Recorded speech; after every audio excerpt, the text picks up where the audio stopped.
तो आज की इस वीडियो में ना हम डिस्कस करेंगे कि रैंकिंग फैक्टर्स कौन से होते हैं, किन रैंकिंग फैक्टर्स की बेस पे गूगल रैंकिंग देता है हमें।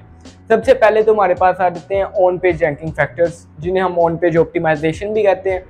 फिर दूसरे नंबर पे हमारे पास आ जाते हैं ऑफ पेज रैंकिंग फैक्टर्स, जिन्हें हम ऑफ पेज ऑप्टिमाइजेशन भी बोलते हैं।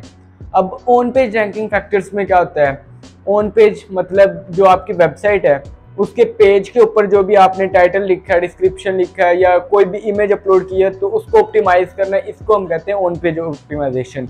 बेसिकली जब आप अपनी वेबसाइट पे एक दफ़ा कोई भी कंटेंट अपलोड कर देते हो, उसकी ऑप्टिमाइजेशन कर देते हो कि गूगल की नज़र में वो बेहतर बन जाए, उसके अंदर इमेजेस डाल देते हो, उसके टाइटल डिस्क्रिप्शन सही रखते हो, उसकी हेडिंग्स प्रॉपर रखते हो आप, या वेबसाइट का जो मेन पेज होता है उसकी ऑन पेज ऑप्टिमाइजेशन कर देते हो कि जो भी चीज़ उसके अंदर चाहिए वो अकॉर्डिंगली गूगल कर देते हो आप। ठीक है, तो ये हमारे पास होती है ऑन पेज ऑप्टिमाइजेशन, जिसमें सारे काम हम वेबसाइट के ऊपर करते हैं, अपनी जो हमारी वेबसाइट होती है उसके ऊपर हम सारे काम कर रहे होते हैं। बेसिकली इसको हम ऑन पेज इस तरह से कहते हैं। उसके बाद हमारे पास आ जाता है ऑफ पेज ऑप्टिमाइजेशन।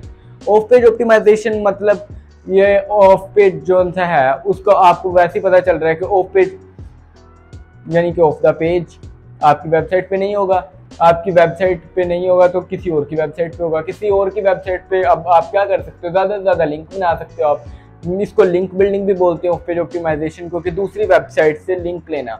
आप गूगल के अकॉर्डिंगली लिंक लो, यानी कि अपनी नीच के रेलिवेंट। अब आपकी एक ब्लॉग वेबसाइट है और आप क्या कर रहे हो, आप किसी ई कॉमर्स वेबसाइट से या कोई इररेलिवेंट वेबसाइट से ट्रैफिक ले रहे हो, जिसका आपकी वेबसाइट से कोई लिंक है ही नहीं, बनता ही नहीं है कोई जोड़।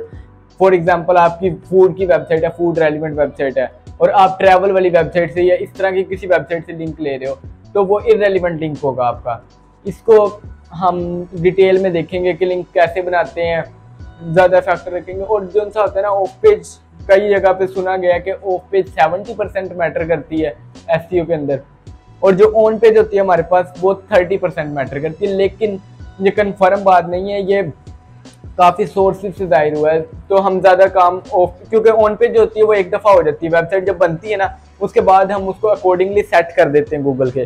फिर हमने क्या करना होता है, हमने अपनी वेबसाइट को प्रमोट करना होता है जगह जगह। तो इस वजह से हम लिंक्स बनाते हैं, डिफरेंट साइट्स पे जाके हम डिफरेंट लिंक्स को जनरेट करते हैं। इसी तरह हमारे पास एक और आजकल बड़ी ज़्यादा चल रही है एडवांस में, वो है टेक्निकल ऑप्टिमाइजेशन। टेक्निकल ऑप्टिमाइजेशन में क्या होता है कि आपने अपनी वेबसाइट को टेक्निकली वो करते हो, इम्प्रूव करते हो। फॉर एग्जांपल आपकी वेबसाइट की स्पीड बढ़ा, तो जाहिर सी बात है जब आपने स्पीड बढ़ानी है अपनी वेबसाइट की, आप कंटेंट को जितना मर्जी अच्छा लिख लो, जितना मर्जी उसको इम्प्रूव कर लो, तो आपके कंटेंट इंप्रूव करने से तो स्पीड नहीं बढ़ेगी आपकी वेबसाइट की। तो इसके लिए आपको एक स्पेशल पर्सन चाहिए होगा जो डेवलपर टाइप, जिसको इसकी नॉलेज हो टेक्निकली कि स्पीड को कैसे इम्प्रूव किया जाता है। यानी कि अगर आपकी कंट्री का सर्वर जो सा है जिस पे आपकी होस्टिंग है वो कहीं और किसी और कंट्री में है, फॉर एग्जांपल इस तरह, तो आप कैसे इंप्रूव करोगे किसी भी वेबसाइट की स्पीड को।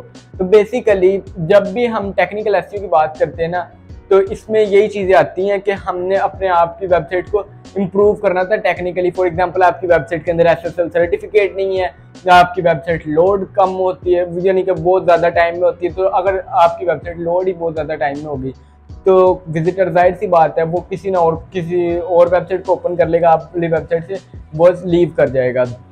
इसीलिए टेक्निकल ऑप्टिमाइजेशन भी ऑन पेज और ऑफ पेज की तरह ही ज़रूरी है। इसीलिए जब टेक्निकल ऑन पेज और ऑफ पेज को मिलाया जाता है ना, तो हम एक बेटर एसईओ स्ट्रेटेजी बना सकते हैं अपने अकॉर्डिंग।